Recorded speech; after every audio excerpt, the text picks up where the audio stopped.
आज का जो विचार विमर्श था वो इन विषयों पे है। आप लोगों को याद दिलाना चाहते हैं कि हमारे बीच में दो आंदोलन हैं जिसकी वजह से समाज में बड़े बदलाव हो सकते हैं। पहला एक सामाजिक आंदोलन है, दूसरा एक राजनीतिक आंदोलन है। राजनीतिक आंदोलन का काम हमारे बहुत सारे लोग अगुआ हैं, बहुत सारे लोग अपने स्तर से कर रहे हैं। हम जो हमारे जिम्मे है वो है सामाजिक आंदोलन की जिम्मेदारी, और ये इतना मजबूत जिम्मेदारी बाबा साहब डॉक्टर अम्बेडकर ने हमारे कंधों पे रख दिया था। उन्होंने कहा भी था कि भाई तुम हमारे कारवां को आगे नहीं ले जा पाना तो उसको पीछे भी मत जाने देना, वो जहां है वहीं रहने देना, वहीं छोड़ देना, लेकिन उसको ले चलना, कोशिश करना कि वो कारवां हमारा आगे जाए। तो आज जिन परिस्थितियों के बीच से हम लोग गुजर रहे हैं, हम लोगों की ये हालत है कि हम लोग जो शिक्षित हैं उन्हीं को नहीं इकट्ठा कर पा रहे हैं। जो शिक्षित हैं आज वही नहीं इकट्ठा हो पा रहे हैं, और जो मतलब अशिक्षित हैं उनकी तो बात ही छोड़ दीजिए। जब तक ये शिक्षित लोग मिल करके अपने अशिक्षित भाई को संघर्ष नहीं करेंगे, उनको सिखाएंगे नहीं, उसको आगे नहीं बढ़ाएंगे, उसको पीछे खड़ा नहीं रहेंगे, तब तक वो अशिक्षित लोग भी शिक्षित नहीं हो पाएंगे। हम लोगों की जो सामाजिक जिम्मेदारी है, जैसे हर व्यक्ति की जिम्मेदारी है, ये जानना भी जरूरी है कि हमारी जिम्मेदारी क्या है। देखिए, व्यक्ति की पहली जिम्मेदारी समाज के प्रति होनी चाहिए। इसमें से बैठे प्रत्येक व्यक्ति का उसकी पहली जिम्मेदारी समाज के प्रति होनी चाहिए, दूसरी जिम्मेदारी परिवार के प्रति होनी चाहिए, तीसरी जिम्मेदारी खुद के प्रति होनी चाहिए। जिस व्यक्ति में इसका उल्टा क्रम होता है, मतलब जो व्यक्ति पहले अपने बारे में, फिर परिवार के बारे में, तो अंतिम में समाज के बारे में सोचता है, तो उस व्यक्ति का पतन हो जाता है। इन्हीं मूलभूत सिद्धांतों पे हमारे महापुरुषों ने भी काम किया है, और इसी में हम लोग करते हैं उल्टा। और जब हम लोग इसी काम को उल्टा करते हैं तो समाज में एक बड़े संगठन का निर्माण नहीं हो पाता है। सामान्य साथियों, बहुत सारे संगठन काम करते हैं। इस देश में अगर सबसे ज्यादा किसी का सामाजिक और राजनीतिक संगठन है तो वो दलित समाज के लोगों का है, बहुजन समाज के लोगों का सामाजिक और राजनीतिक संगठन है। इतना ज्यादा संगठन किसी और समाज के बीच में नहीं है, बावजूद इसके समाज में कहीं एकता नहीं है, बिखराव चारों तरफ है। और वो बिखराव का मुख्य कारण यही है कि इतने सारे संगठन बन गए हैं, सबके अपने तिलिस्म हैं, सबके अपने सिद्धांत हैं, सबके अपने अपने मैनिफेस्टो हैं, और वो एक अलग अलग संगठन बना करके ऐसे बटे हुए हैं। जब कभी बदलाव का काम होता है, जब कभी बदलाव की बात की जाती है, जब कोई संगठन धरना प्रदर्शन आयोजित किया जाता है, तो उस दिन पता चलता है कि फला संगठन वाले नहीं उसमें शामिल हो रहे हैं, वो उनके संगठन का नहीं है। दूसरा संगठन वाला कहता है कि वो उनके संगठन वाले हैं, हम वहां नहीं जाएंगे। तीसरा संगठन वाला यही बात करता है, और नतीजा ये होता है कि रोहित वेमुला जैसे लोग मारे भी जाते हैं, उसके बावजूद भी इस देश का संगठन इकट्ठा नहीं होता। आरक्षण खत्म किया जाता है, उसके बाद भी इस देश का संगठन इकट्ठा नहीं होता है। सबके अपने तिलिस्म हैं, सबके अपने राजनीतिक स्टैंड हैं। बैठे सभी लोगों से मेरी अपील है कि इस भ्रम को जो आज तक लोगों ने पाल रखा है, जो सवर्ण दो किस्म के हैं हमारे ही समाज में, दो किस्म। एक तो सवर्ण वो है जिनसे तो हम लोग लड़ ही रहे हैं, दूसरे जो अपने समाज के सवर्ण पैदा हो गए हैं उनसे लड़ना बड़ा मुश्किल है। अब कोई भी बदलाव, सामाजिक बदलाव कैसे आ पाएगा भाई? सामाजिक परिवर्तन, राजनीतिक परिवर्तन, ये एक पहिए के दो चक्के हैं, एक मशीन के दो चक्के हैं। बिना इसके समाज में बदलाव नहीं आ सकता है। अगर हम सामाजिक बदलाव कर लें तो निश्चित रूप से राजनीतिक बदलाव हो जाएगा। और देखिए, आप लोगों ने देखा भी होगा कि कभी भी, ध्यान दीजिएगा हमारी बात को, कभी भी समाज में जो बड़ा बदलाव होता है, न वो कभी सत्ता से आते हैं और न कभी वो राजनीति से आते हैं। कभी भी समाज में एक बड़ा बदलाव होता है तो वह सामाजिक आंदोलन से आते हैं। अब बताइए कैसे?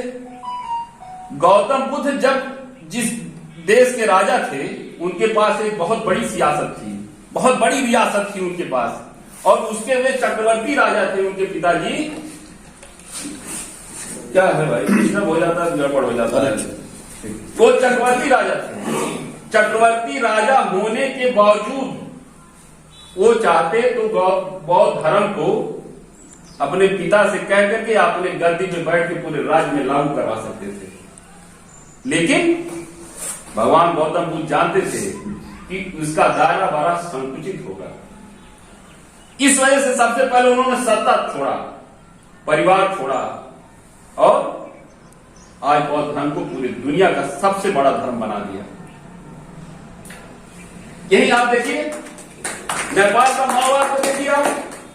नेपाल का माओवाद हमारे भारत में आया था, यहां सेक्शन नहीं हुआ। यही माओवाद आंदोलन जब वहां जाकर के राष्ट्रीय आंदोलन बना तो नेपाल की राजशाही को उखाड़ के फेंक दिया था। तो बदलाव पहले समाज का है। जब तक समाज में हम आपके अंदर तभी कोई बदलाव ला पाएंगे जब आप हमारे साथ बैठेंगे।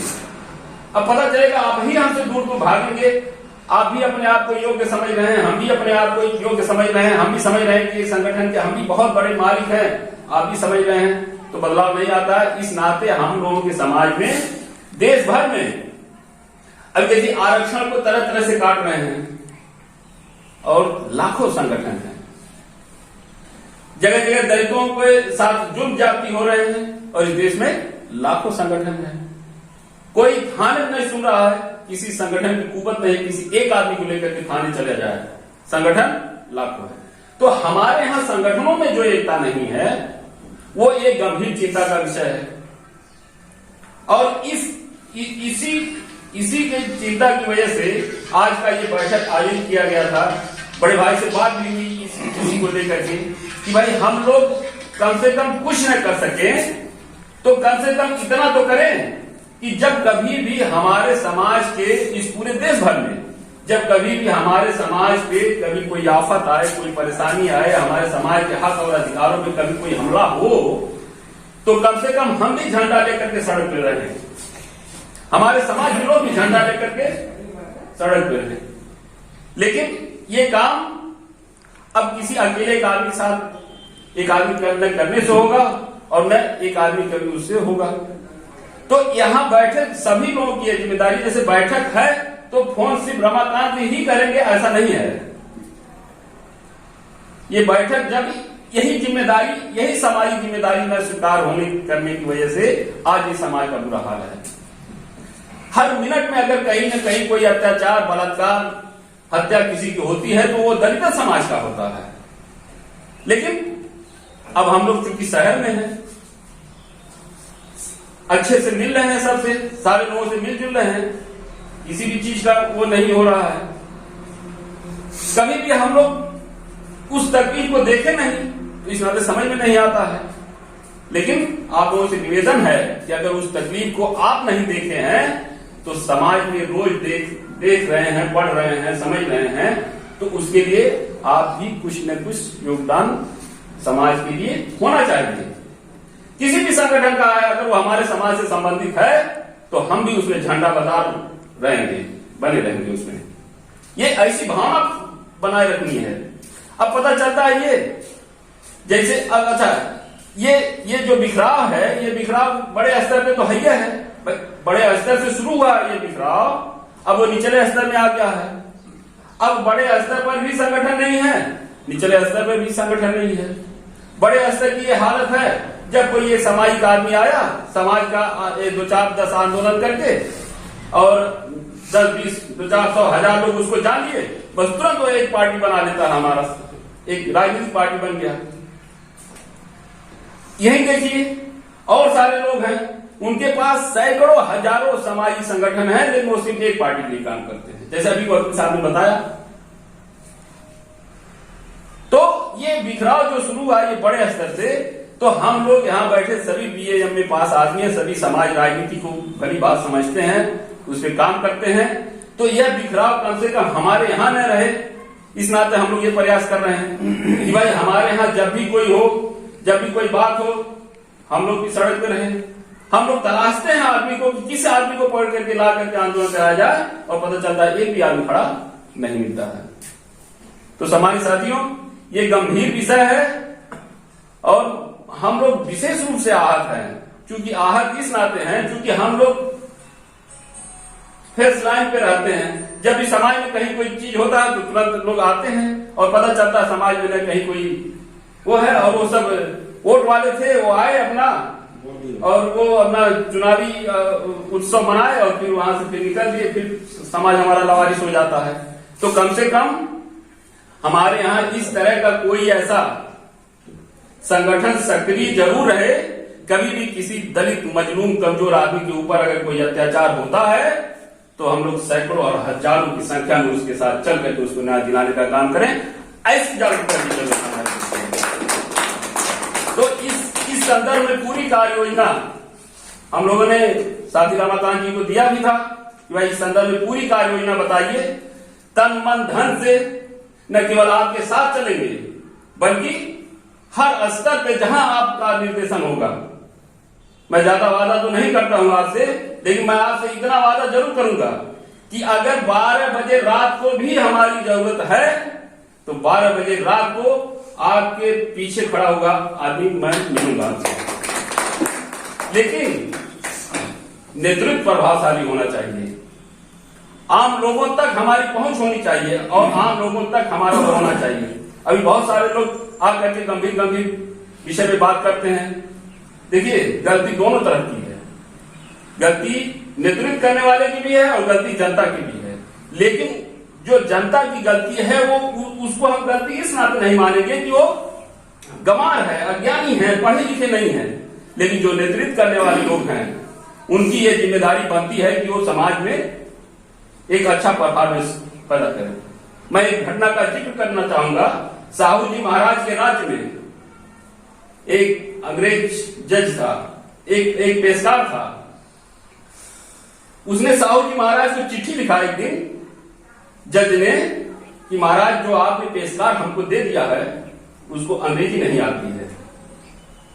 अब वो चिट्ठी जब साहू जी महाराज के पास गई तो साहू जी महाराज ने उसी चिट्ठी के पीछे लिख दिया कि अगर तुम 3 महीने के अंदर उस पेशकार को अंग्रेजी नहीं सिखा सके तो हम तुमको कुर्सी से हटा देंगे।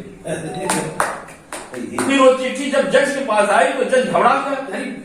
मैं तो साहब को मतलब राजा साहब को इस नाते कहा कि उनकी राज्य की कार्य व्यवस्था बहुत बढ़िया हो जाएगी, बहुत बढ़िया संचालक मिल जाएगा, बहुत हो जाएगा। अब वो भागा उनके पास कहा महाराज मैं तो सिर्फ मैं ये चाहता था कि आपके राज्य की व्यवस्था बहुत बढ़िया हो जाए, कानून ढंग का संचालन हो जाए और सारा चीज होने लगेगा, कोई अंग्रेजी जानकार आदमी हो जाएगा तो हो जाएगा।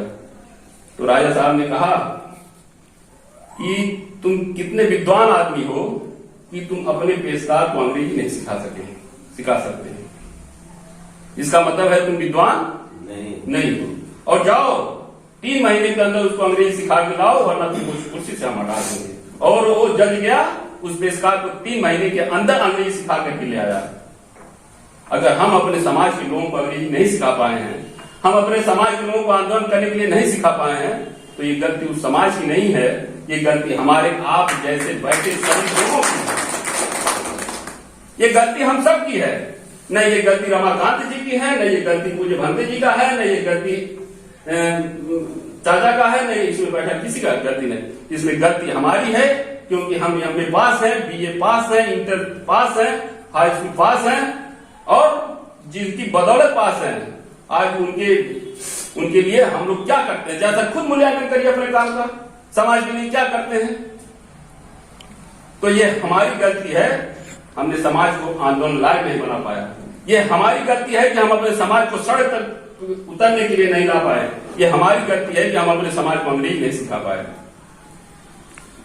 किसी दूसरे को आरोप मरने से काम नहीं चलेगा, न आप अपनी जिम्मेदारियों से बच सकते हैं कि ये जिम्मेदारी तो भाई हमने रमाकांत जी को अध्यक्ष बना दिया था तो वो उनकी थी। रमाकांत जी की जिम्मेदारी, डॉक्टर अम्बेडकर ने सिर्फ रमाकांत जी के लिए ही संविधान लिखा है। उन्होंने जो अधिकार दिया है, जो नौकरी दिया है, जो आज जीने का अधिकार है, जो फंडामेंटल राइट है, इसी समाज में जो सारी चीज है वो सिर्फ रमाकांत के लिए नहीं है, वो इसमें से बैठे प्रत्येक आदमी के लिए है और इस देश में निवास करने वाले प्रत्येक आदमी, प्रत्येक लोगों के लिए है। तो ये हमारी आपकी भी जिम्मेदारी होनी चाहिए कि हम लोग इस आंदोलन को मुखर बनावे, इस आंदोलन को और आंदोलित करें, हम अपने समाज के आदमी को आंदोलित करें। अभी देखिए नतीजा कोई दूसरा होगा। हमारे साथियों, इन्हीं शब्दों के साथ मैं अपनी बात को समाप्त करता हूं। अब हम इसके बाद अपने साथ बड़े भाई रमाकांत जी से आग्रह करेंगे कि आप आए और बाकायदा कार्य योजना से सदन को अवगत करवाएं। भाई रमाकांत जी।